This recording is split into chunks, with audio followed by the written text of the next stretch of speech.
ఇంతకుముందు వీడియోలలో మనం ప్రధాన సంఖ్యలు మరియు సంయుక్త సంఖ్యలు అంటే ఏమిటో తెలుసుకున్నాము.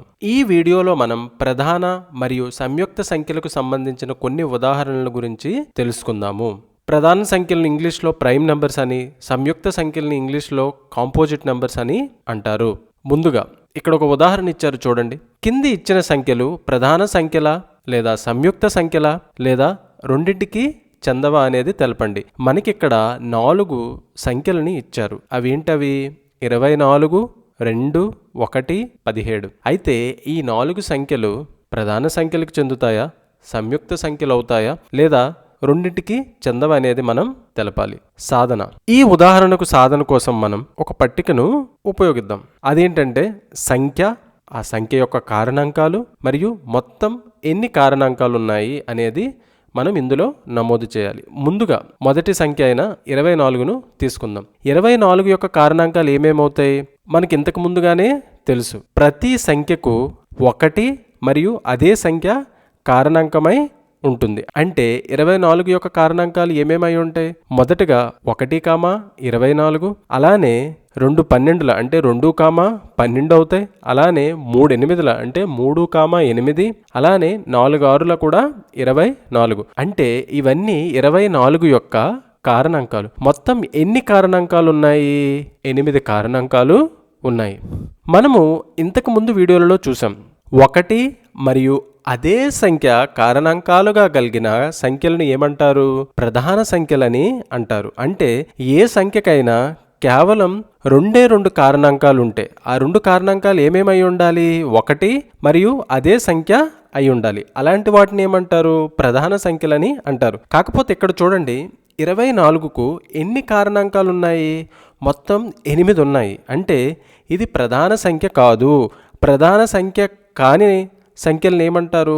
సంయుక్త సంఖ్యలని అంటారు. అంటే 24 అనేది ఏమవుతుంది?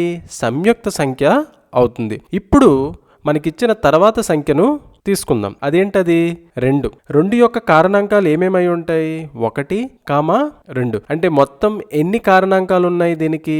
కేవలం 2. అంటే ఇక్కడ చూడండి, 1 మరియు అదే సంఖ్య కారణాంకాలుగా కలిగి ఉంది. అంటే 2 ఏమవుతుంది? 2 అనేది ప్రధాన సంఖ్య అవుతుంది. మీరు ఇక్కడ ఇంకొకటి జాగ్రత్తగా గమనించాల్సింది ఏంటంటే 2 అనేది సరి సంఖ్య కూడా. ఇక్కడ మీరు ఇంకొకటి జాగ్రత్తగా గుర్తుంచుకోవాల్సిన విషయం ఏమిటంటే 2 అనేది ఒకే ఒక్క సరి ప్రధాన సంఖ్య. ఇక్కడ మీకు ముఖ్యమైన విషయం ఏమిటంటే 2 అనేది సరి సంఖ్య, అలానే 2 అనేది ప్రధాన సంఖ్య కూడా. ఇప్పుడు మనకిచ్చిన తరువాత సంఖ్యను తీసుకుందాం. అదేంటి? 1. 1 యొక్క కారణాంకాలు ఏమవుతాయి? 1 మాత్రమే. ఇక్కడ ఎన్ని కారణాంకాలు ఉన్నాయి? మొత్తం 1 మాత్రమే ఉంది.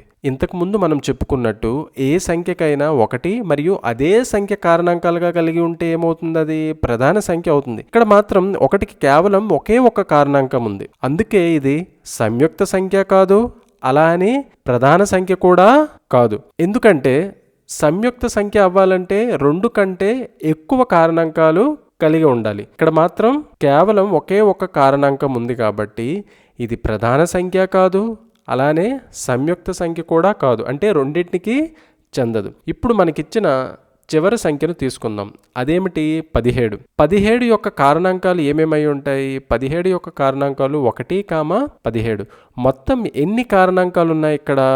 2 కారణాంకాలు ఉన్నాయి. ఇంతకు ముందుగా మనం చర్చించుకున్నట్టు 1 మరియు అదే సంఖ్య కారణాంకాలుగా కలిగిన సంఖ్యలను ఏమంటారు? ప్రధాన సంఖ్య అని అంటారు. అంటే ఇక్కడ 17 అనేది ఏమవుతుంది?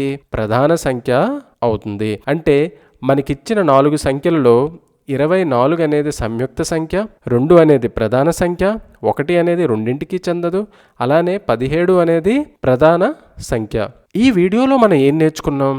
1 మరియు అదే సంఖ్య కారణాంకాలుగా కలిగిన సంఖ్యలను ఏమంటారు? ప్రధాన సంఖ్యలని అంటారు. అలానే 2 అనేది ఒకే ఒక్క సరి ప్రధాన సంఖ్య. అంటే ఇది సరి సంఖ్య, అలానే ప్రధాన సంఖ్య కూడాను. మూడవది 1 ప్రధాన సంఖ్య కాదు మరియు సంయుక్త సంఖ్య కూడా కాదు.